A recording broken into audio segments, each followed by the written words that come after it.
Halo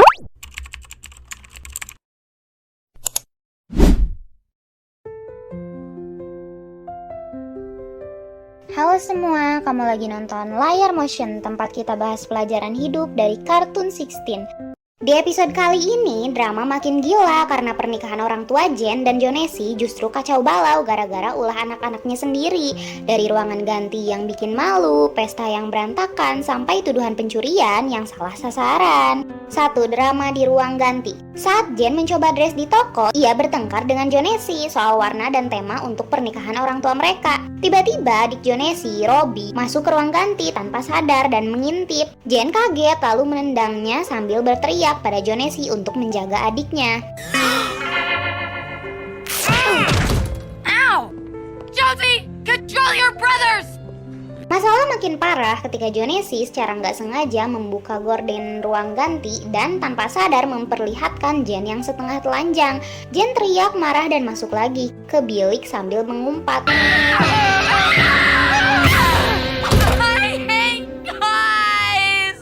Pelajaran yang bisa kita ambil, privasi itu penting, jangan remehkan batasan orang lain, apalagi dalam momen sensitif seperti ruang ganti. 2 rahasia yang terbongkar di food court. Saat Jen baru datang, ia langsung duduk di food court, lalu memalingkan wajah dari Jonesy, begitu juga Jonesy. Suasana pun menjadi canggung banget. Nikki akhirnya angkat bicara, bingung dengan ketegangan itu. Apa yang sebenarnya terjadi di sini? Wyatt ikut menimpa. Yah, aku juga bisa ngerasain ada yang harus dijelasin. Tiba-tiba adik Jonesy, yaitu Diego, nyeletuk sambil ngakak. Kemarin Jonesy lihat Jen setengah telanjang.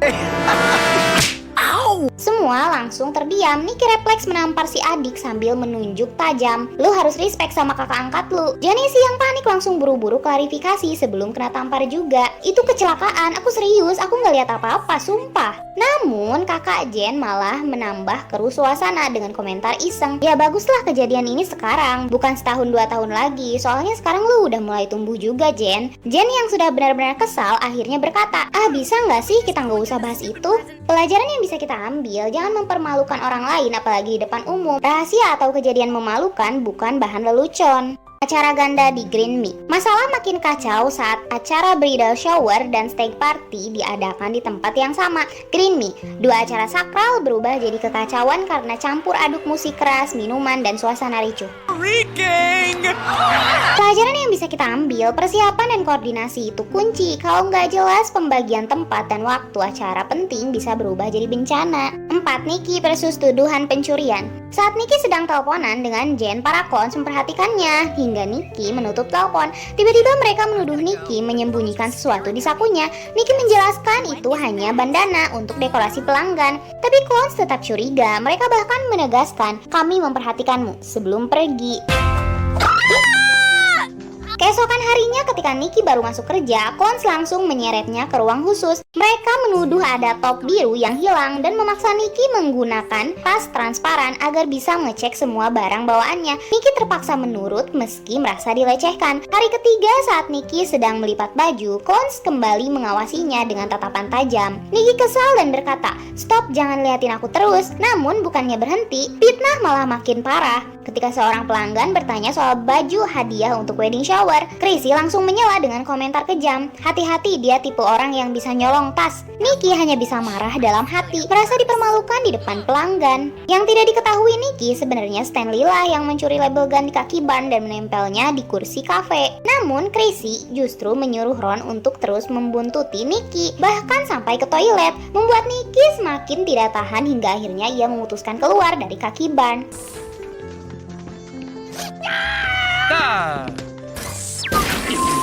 Okay, that's it. I can't live like this. I quit. Cons pun senang karena mengira berhasil menyingkirkannya. Beberapa saat kemudian, Ibu Stanley datang membawa barang-barang curian dan meminta anaknya mengaku. Stanley pun minta maaf karena dialah yang sebenarnya mencuri. Sorry, I stole all this stuff. Cons terkejut menyadari bahwa semua tuduhan pada Nikki selama ini salah besar. Pelajaran yang bisa kita ambil, jangan pernah menghakimi seseorang tanpa bukti jelas. Kecurigaan yang berlebihan hanya akan melukai orang yang tidak bersalah, sementara kebenaran pada akhirnya akan selalu terungkap. 5. Permintaan maaf dan negosiasi Nikki. Keesokan harinya, Nikki menghadiri acara makan malam keluarga Jen. Tiba-tiba, Cons datang menghampirinya untuk meminta maaf. Mereka mengakui bahwa mereka salah menuduh Nikki dan dan ternyata pencurinya adalah Stanley. Mereka lalu menawarkan Nikki untuk kembali bekerja di kaki bar. Nikki awalnya menolak dengan tegas. Gue berterima kasih, tapi gue nggak butuh lagi kerjaan di tempat yang memperlakukan gue kayak gitu. Namun Clones buru-buru menambahkan tawaran. Tunggu, kalau kamu balik, kita kasih 2 shift sekaligus, plus akses washroom.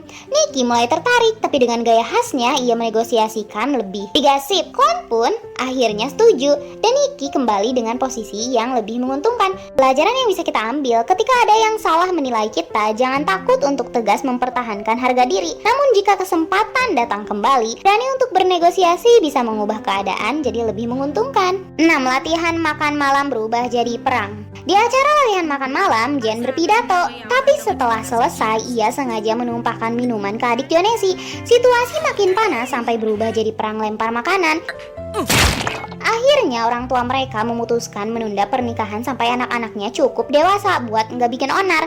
Setelah itu Nikki menghentikan keributan, mengingatkan kalau mereka justru mengacaukan acara orang tua mereka sendiri. Mereka pun sadar dan sepakat butuh mediator. Ron dipilih sebagai orang netral dan akhirnya mereka bisa diskusi lebih dewasa. Pelajaran yang bisa kita ambil, konflik keluarga bisa merusak acara besar kalau nggak dikendalikan. Terkadang butuh pihak ketiga yang netral untuk menyelesaikan masalah.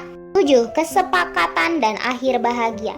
Akhirnya pernikahan tetap berjalan, tapi drama terakhir muncul saat gaun Jen robek karena adik Jonesi menarik pitanya. Saat berdansa, Jen berkata kepada Jonesi, "Sekarang lu resmi jadi saudara gue." Jonesi membalas, "Ya, dan karena gue saudara lu, gue harus kasih tahu kalau semua orang bisa lihat daleman lu." Jen pun langsung panik, lari menutupi gaunnya. Meski kocak, acara tetap berakhir bahagia. Pelajaran yang bisa kita ambil, dalam keluarga baru pasti ada drama kecil. Yang penting adalah bisa saling menerima meski kadang dengan cara yang konyol. Wah, gila banget kan drama kali ini. Untung akhirnya semua masalah bisa selesai dan pernikahan tetap berjalan meski penuh drama. Dari sini kita belajar banyak soal pentingnya privasi, jangan gampang nuduh orang, sampai gimana konflik keluarga bisa bikin acara besar jadi kacau. Kalau menurutmu bagian mana yang paling lucu atau paling bikin gregetan di episode ini? Tulis pendapatmu di kolom komentar ya. Oh, were you just staring at my chest? Pervert! No! Ew, no! I wasn't that! Jangan lupa like, subscribe, dan share video ini kalau kamu suka pembahasan kartun dengan makna hidup kayak gini.